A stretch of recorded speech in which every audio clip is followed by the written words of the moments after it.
Today I want to talk to you about how you can enjoy the feast and then tell the news. I'm going to read to you from 2 Kings chapter 7, verse 9. Here we go. Then they said to one another, "We are not doing right. This day is a day of good news, and if we remain silent, if we wait until morning light, some punishment will come upon us. Now therefore come, let us go and tell the king's household." It's one of my favorite scenes in the Bible. 4 miserable lepers cautiously approached the camp of the mighty Syrian army, who had held the capital of the northern tribes of Israel under siege and near complete starvation. As the lepers crept towards the camp, they noticed no guard was there to meet them. And as they kept walking, it became clear that the camp was empty, and all the soldiers had left suddenly. What the lepers only found out later was that God miraculously sent the sound of a big army approaching into the ears of the Syrian soldiers.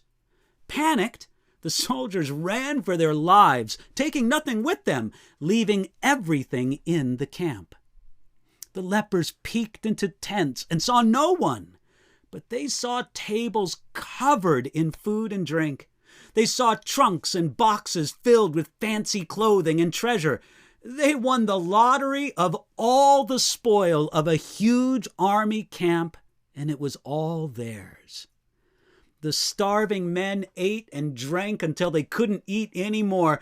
They tried on the fancy clothes and some of the treasures. It was a little piece of salvation, of heaven on earth, for those 4 unlikely lepers. Suddenly, something came to mind. They said, "We are not doing right." Again, that's verse 9 of 2 Kings 7. They remembered that there was a starving city filled with people on the edge of death. They were rescued. The starving city was unaware. Their battle was over. The victory was won. All was provided.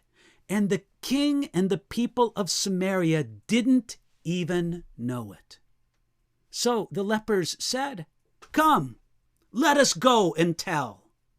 The lepers rightly enjoyed God's miracle, but they also realized that the gift gave them a responsibility to share it with others. They understood that to remain silent and to selfishly enjoy their blessings would be a sin. They were responsible to share the good news. And it would be wrong if they did not tell others, hey, the battle is over, the victory is won, and all is provided.